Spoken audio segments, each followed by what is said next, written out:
Na verdade, a odontologia nunca foi uma decisão minha. Eu era muito estudiosa, muito pobre e eu queria fazer medicina. Mas eu fiz 2 vestibulares para medicina e não passei. E aí a orientação que eu recebi foi fazer odontologia, porque era o curso mais próximo de medicina. E aí eu pensei, eu faço odonto, passo e transfiro para medicina. Vou estudar bastante para transferir.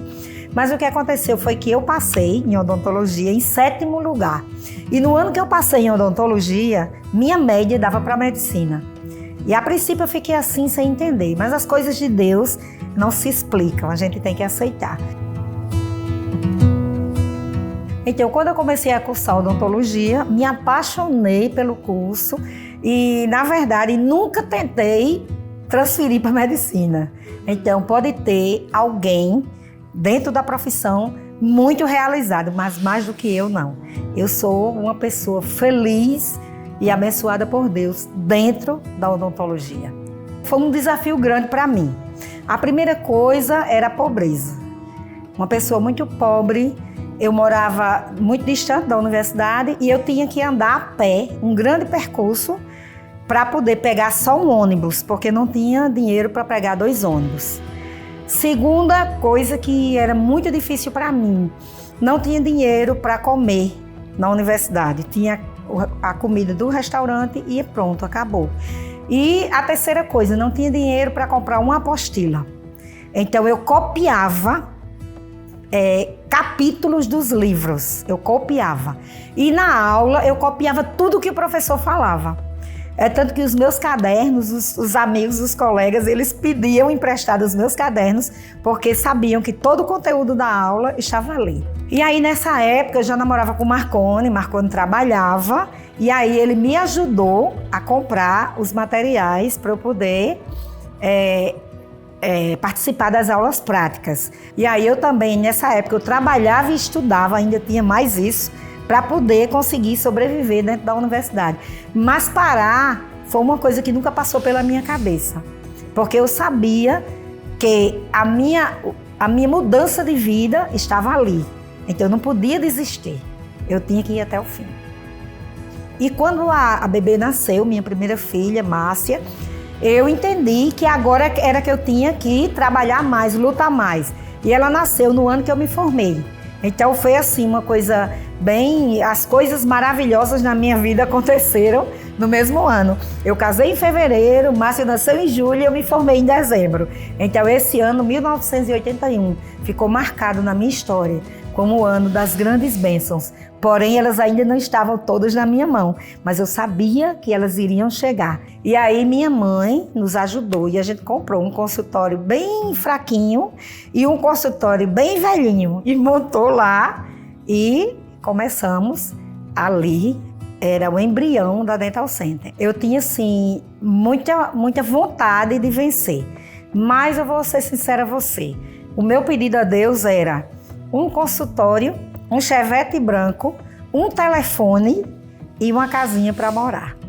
Eu nunca imaginei em toda a minha vida que Deus fosse fazer muito mais além daquilo que eu pedia. Então, uma vez eu atendi um missionário, fiz o tratamento dele e quando terminou aquele tratamento, ele fez uma oração por mim e quando ele abriu os olhos, ele disse, como é o nome disso aqui? Eu disse, é um refletor.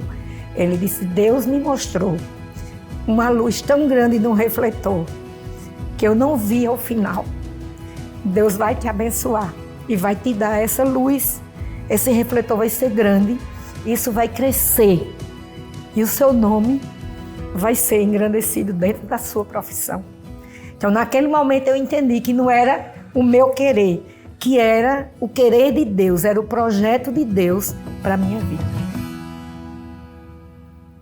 Bom, a gente estava falando de embrião da Dental Center, né? Quando a gente comprou um consultório bem fraquinho e comprou um usado. Tinha eu, um dentista e mais 2 colegas, éramos 4. E aí nós resolvemos abrir uma empresa. E a empresa, só que a empresa, apesar de ser dos 4, era no meu nome. Então eu era a dentista principal, responsável técnica, Era administradora, era compradora e principalmente vendedora de planos. Era o plano de R$100. Eu não sei hoje quanto seria, mas era o plano de R$100. Todo mundo dizia, já fizesse o plano de R$100, já fizesse o plano de R$100. E aí aconteceu que eu entendi que eu era uma péssima administradora. Eu peguei, comecei a misturar o dinheiro de casa com o dinheiro da empresa. E aí chegou ao ponto de faltar as coisas e já haver até problemas dentro de casa por causa disso. E aí eu decidi, naquele momento, que a Dental Center não tinha como sobreviver. Então eu cheguei em casa e disse a Marconi, a Dental Center chegou ao fim. Eu não tenho condições de tomar conta dela.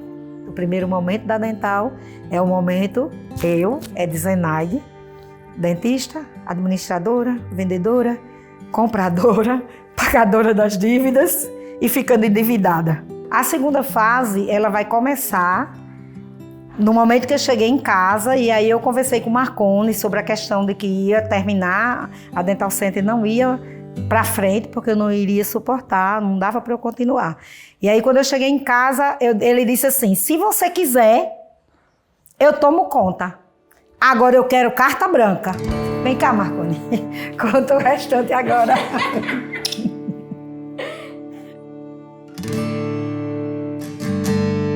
Era um novo momento na minha vida, porque eu estava mudando completamente do que eu fazia antes para fazer algo que eu nunca tinha feito, que era administrar a empresa.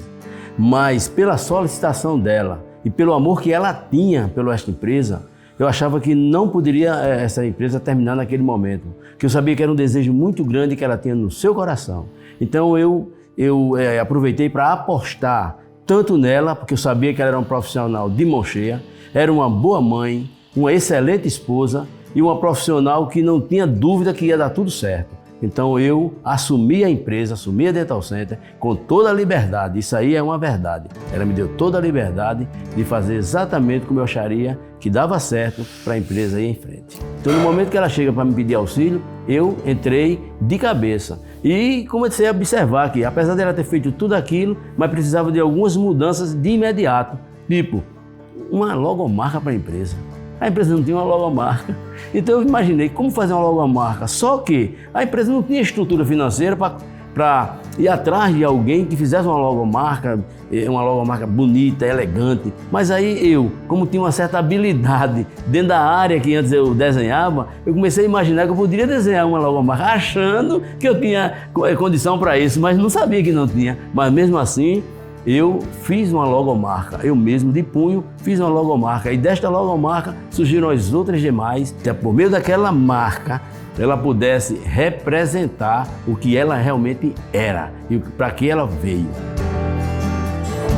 Quando a gente começa a fazer um trabalho que a gente percebe que as pessoas estão felizes com aquele trabalho que nós fazemos, a gente se empenha cada vez mais. Na administração, uma das coisas que o administrador tem que fazer é se preocupar com o ganho. Ele tem que se preocupar com o dinheiro que entra, tem que dar lucro. E eu não tinha essa visão de lucro, eu tinha a visão de que a satisfação do cliente era o meu maior lucro.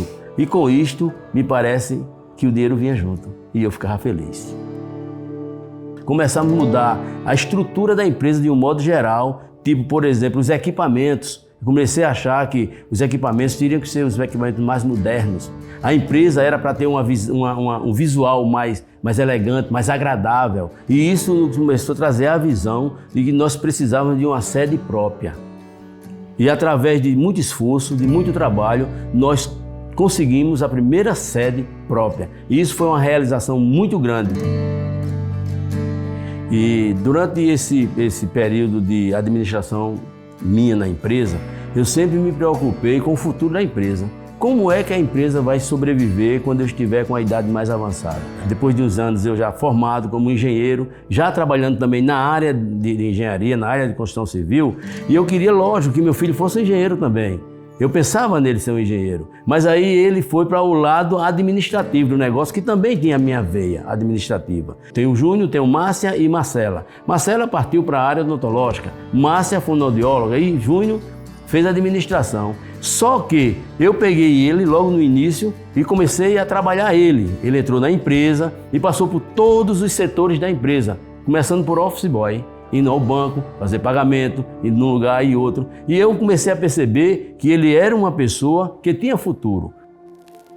Então, no momento certo, eu passei a empresa e comecei a perceber que a empresa começou a tomar outro rumo, uma nova dinâmica de trabalho e uma nova crescente no que ela fazia. Então isso me satisfez e eu fiquei muito feliz. E eu tenho uma ótica e uma visão de que ela só tende a crescer. Por quê? Porque ele pegou toda a estrutura de entendimento que recebeu de nós, da minha e da minha esposa, como família, e ele colocou para frente com mais habilidade e mais esmero. Então ele faz isso na observância de que eu não posso decepcionar a quem me antecedeu. Eu tenho que fazer sempre o melhor para que eles possam ter orgulho de mim. É isso que eu vejo nos meus filhos, é isso que eu vejo na estrutura de trabalho dele e é isso que eu vejo que a Dental Center caminha com essa visão, com a visão de abençoar tanto a si, como a clientela, como os funcionários. Eu saí da Dental, mas ela não saiu do meu coração. Ela continua dentro do meu coração. É um local, é um lugar que eu sei que Deus habita e que Deus continua se utilizando dela para abençoar. Então, o que eu espero que aconteça é que aquela luz que não tinha fim, ela continue sobre a vida da Dental Center, sobre a vida dos meus filhos que estão lá, sobre a vida de todos os colaboradores que estão lá e que todos que estão lá entendam. A Dental Center é uma empresa do Senhor Jesus. Então vamos à frente, vamos trabalhar, porque a gente não vai ver o fim, talvez eu nem veja, mas os meus filhos, os meus netos podem continuar olhando para o alvo que é Jesus e para a luz que Ele tem para a Dental Center. At the end of your wanderings, you'll see the grace that He giveth and giveth and giveth again. Your word will be enough when I cannot hear, when I start to fear. Your word will be enough. Your voice will lead me in when I can.